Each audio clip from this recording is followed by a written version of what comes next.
जी अस्सलाम वालेकुम। यासीन आपके साथ हाजिर है इस मॉर्निंग ब्रीफिंग में। तकरीबन डेली आपसे मुलाकात होती है और जो भी इंपॉर्टेंट इवेंट्स पाकिस्तान की स्टॉक मार्केट के हवाले से या बैनुल अक़वामी बाज़ारों के हवाले से जो इंपॉर्टेंट ख़बरें होती हैं वो आपके साथ शेयर की जाती हैं।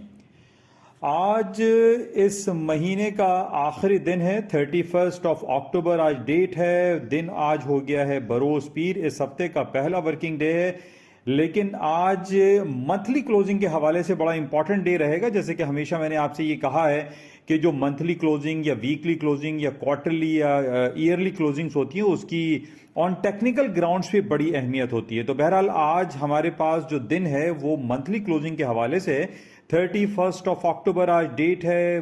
बड़ा इंपॉर्टेंट टेक्निकल्स होंगे और चाहे उसके अंदर गोल्ड, सिल्वर, करेंसी और स्टॉक के हवाले से हम बात कर लें या अदर कमोडिटीज़ के हवाले से जो बात कर लें, तो उसके लिए हमें आज की क्लोजिंग को वॉच करना पड़ेगा कि gold, silver, crude oil, stocks, currencies and commodities की जो मार्केट है, चाहे उसमें कॉपर है, पैलेडियम, प्लैटिनम है या वीट, सोयाबीन, कॉर्न, कॉटन, जो भी आइटम कमोडिटीज़ जो ट्रेड होती हैं उसके लिए आज का दिन बड़ा इंपॉर्टेंट है because of the closing of the monthly closing है आज 31 अक्टूबर। यानी इसके साथ ही अक्टूबर यानी जो फोर्थ क्वार्टर का पहला महीना है उसका भी आज इख्तिताम होगा। तो टेक्निकली आज बड़ा इंपॉर्टेंट डे रहेगा।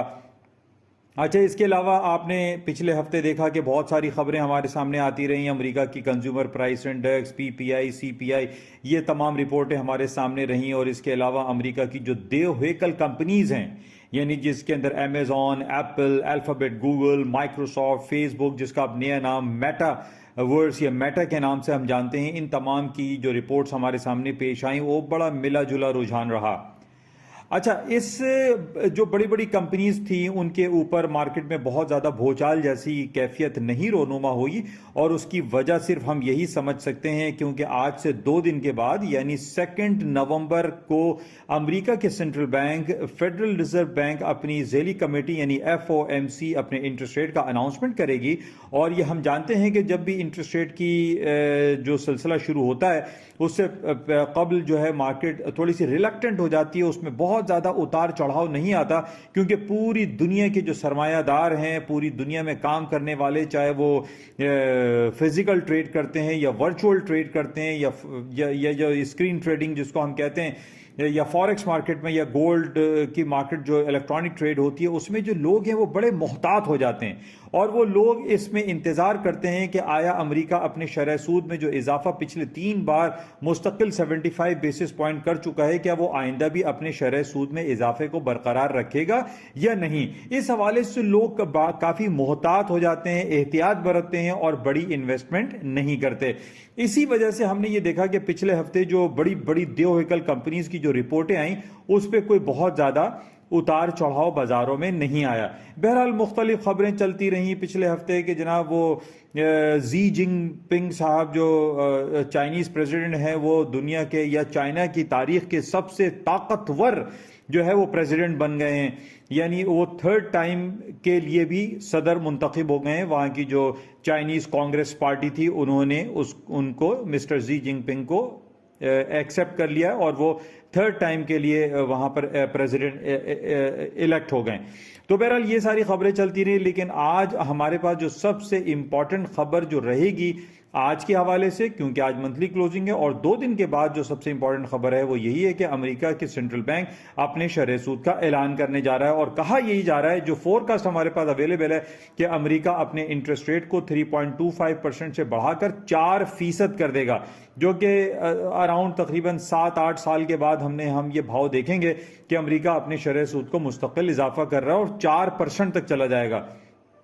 वरना पिछले 7-8 साल से हम देख रहे थे कि अमेरिका का इंटरेस्ट रेट जो है वो 0 दर्जात पे था, 0 पे था। तो बहरहाल अब हम देखेंगे कि अमेरिका परसों यानी 2 दिन के बाद क्या अनाउंसमेंट करता है, तो बड़ा इंपॉर्टेंट रहेगा। और इस हवाले से लोग मुझसे पूछ भी रहे हैं कि नैस्डैक, S&P, डाउ जोन्स में क्या होगा। तो मेरा आप तमाम लोगों से यही गुजारिश है कि आप 2 दिन का इंतजार कर लीजिए और ये चेक करें कि अमेरिका के सेंट्रल बैंक अपने इंटरेस्ट रेट का इजाफा क्या 75 बेसिस पॉइंट करता है या 50 बेसिस पॉइंट करता है या 25 बेसिस पॉइंट करता है। अभी किसी को कुछ मालूम नहीं, लेकिन मेरी गुजारिश आप तमाम लोगों से यही है चाहिए कि आप इस वक्त का इंतजार कीजिए और रात 11 बजे 2 नवंबर के लिए मोहतात रहिए कि क्या अमेरिका अपने अनाउंसमेंट क्या करता है। तो बहरहाल इससे पहले हमें मोहतात रहना पड़ेगा। अच्छा, इसके साथ ही गोल्ड एंड सिल्वर की अगर हम बात कर लें तो गोल्ड की मार्केट आप देख रहे हैं कि जो फ्यूचर दिसंबर कॉन्ट्रैक्ट है वो 1644, 1645 और 1650, 1640 के दरमियान वो ट्रेड हो रहा है। और उसकी वजह सिर्फ और सिर्फ यही बताई जा रही है क्योंकि अमेरिका के शरह सूद के ऐलान के बायस लोग रिलक्टेंट हो जाते हैं और मार्केट में बहुत ज़्यादा एक उतार चढ़ाव वाली सिचुएशन क्रिएट नहीं होती अनटिल एंड अनलेस कि जनाब उसका अनाउंसमेंट हो जाए। तो बहरहाल ये हमारे लिए बड़ा इंपॉर्टेंट डे रहेगा। अच्छा, इसके साथ जो हमारे पास क्रूड ऑयल की जो सिचुएशन है, क्रूड ऑयल की प्राइसेस आप देख रहे हैं कि पिछले दिनों हमने देखा कि वो $82-83 से मार्केट दोबारा $89 तक चली गई और इस वक्त भी हम देख रहे हैं कि वो $86 और $87 तक क्रूड ऑयल की प्राइसेस चल रही है। अपार्ट फ्रॉम दीज के जनाब व्हाट इज हैपनिंग इन रूस और यूक्रेन के दरमियान जो खलफशार जो मसले मसाइल चल रहे हैं वो आपके सामने हैं। लेकिन इन लॉन्गर पीरियड ऑफ टाइम में क्रूड ऑयल की प्राइसेस जो है वो ऊपरी सतहों पर दिखाई दे रही है क्योंकि पिछले दिनों जो हमारे पास रिपोर्ट आई कि जनाब क्रूड ऑयल की जो ऑयल इन्वेंट्री रिपोर्ट्स हैं वो काफ़ी डिक्लाइन कर गई थी। पूरी दुनिया में क्रिएट हो रहा है एक सप्लाई चेन का जो मसला क्रिएट हो रहा है, ये भी हमारे सामने है। अच्छा, इसके साथ ही ये अक्टूबर का महीना ख़त्म हो रहा है, फिर सर्दियों का मौसम शुरू हो रहा है। नवंबर का दिन कल से शुरू हो जाएगा और नवंबर, दिसंबर, जनवरी, फरवरी ये सख्त तरीन सर्द मौसम कंसिडर किए जाते हैं। अच्छा, अब जब सर्द मौसम कंसिडर किए जाते हैं उसमें हम ये जानते हैं कि सर्दियों के मौसम में जो है इसकी डिमांड में इजाफा हो जाता है। तेल की डिमांड में इजाफा जो है जाहिर जब होगा तो इसमें जो कीमतें हैं उसके अंदर इजाफे के इम्कानात मौजूद रहेंगे क्योंकि रूस ने जिस तरीके से ये कहा हुआ है कि जनाब वो तेल की जो सप्लाई है उसको डिस्टर्ब करेगा और पूरे यूरोप को तेल की जो सप्लाई है वो नहीं करेगा, तो इन बेसिस पे हमारे पास ये पॉइंट्स क्रिएट होते हैं कि जनाब तेल की कीमतों में इजाफे के इम्कानात मौजूद रहेंगे। तो बहरहाल इसको हमें देखना पड़ेगा कि कल से यानी अब जो सर्द मौसम आ रहा है उसमें तेल की कीमतों की जो भरपूर अंदाज में ऊपरी जाने की जो सलाहियत है, जो इंडिकेशंस है वो कहाँ तक बरकरार रहती है। बहरहाल क्रूड ऑयल की प्राइसेस को हम सर्द मौसम से लाजमी तौर पर रिलेट कर सकते हैं और जाहिर है कि जब ये रूस और यूक्रेन का जो मसला चल रहा है इन बेसिस पे तेल की कीमतों में इजाफे के इम्कानात मौजूद हैं। और पिछले दिनों हमने ये देखा था कि जनाब सऊदी अरब को मना करने के बावजूद भी अमेरिका ने मना किया कि जनाब वो अपनी तेल की जो पैदावारी सलाहियत है उसको रिड्यूस ना करे, लेकिन अमेरिका के कहने के बावजूद भी सऊदी अरब ने अपनी प्रोडक्शन को 2 मिलियन बैरल पर डे के हिसाब से रिड्यूस कर दिया था। तो ये सारे अवामिल जो हैं, ये जो सारी बातें हैं, इन बेसिस पे ये कहा जा सकता है कि तेल की कीमतों में इजाफे के इम्कानात मौजूद हैं। बहरहाल इसको हम देखते हैं कि मार्केट किन टेक्निकलिटीज़ को और किन न्यूज़ पर को फॉलो करता है। अच्छा, इसके साथ अभी तकरीबन 1 घंटे के बाद जो हमारे पास सबसे इंपॉर्टेंट खबर रहेगी वो यूरोप साइड की बड़ी इंपॉर्टेंट खबर है। यूरोप का एक कंज्यूमर प्राइस इंडेक्स की रिपोर्ट रिलीज होने वाली है दोपहर 3 बजे। अभी तकरीबन 1-2 घंटे बाकी हैं। हम इसमें ये देखते हैं कि जो हमारे पास जो फोरकास्ट अवेलेबल है उसमें ये कहा जा रहा है कि यूरोप का जो कंज्यूमर प्राइस इंडेक्स है वो 9.9 से बढ़कर 10.2 हो जाएगा, यानी 30 बेसिस पॉइंट के इजाफे के इम्कानात दिखाई दे रहे हैं। इसी तरीके से जो क्वार्टरली है, जो ईयरली बेसिस पे कंज्यूमर प्राइस इंडेक्स के बढ़ने के इम्कानात बहुत ज़्यादा है।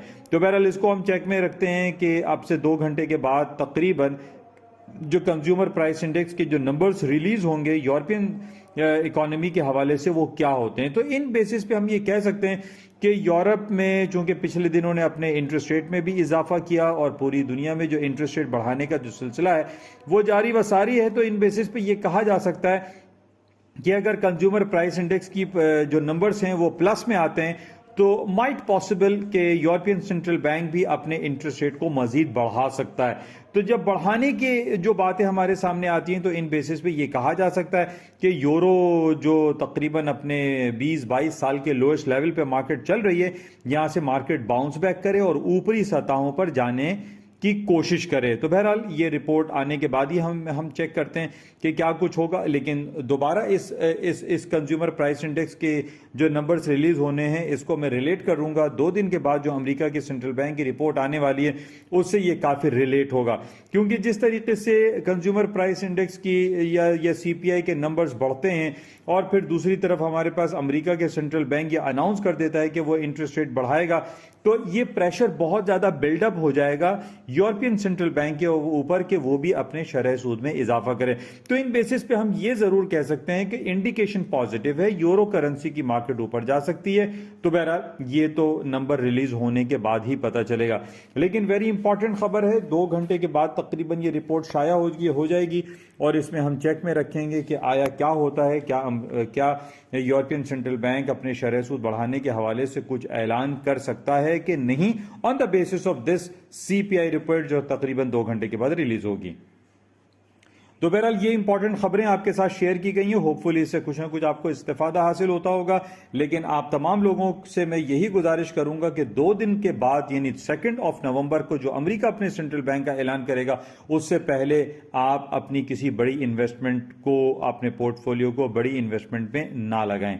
आप इंतजार करें कि अमेरिका अपने सेंट्रल बैंक में कहां तक इजाफा करता है। तो इंशाल्लाह राब्ते में रहेंगे। इजाजत दीजिए, खुदा हाफिज। जाते हुए आपसे गुजारिश यही है कि इस यूट्यूब चैनल जिसका नाम an eye on market by Yasin है, इसको आप लाइक करें, शेयर करें और सब्सक्राइब करें विद बेल आइकन। और इसके साथ साथ जो एक दूसरा प्लेटफॉर्म है जिसका जो वेब पेज है www.yasinanalysis.com, इसको भी आप ज्वाइन करें। थैंक यू, खुदा हाफिज।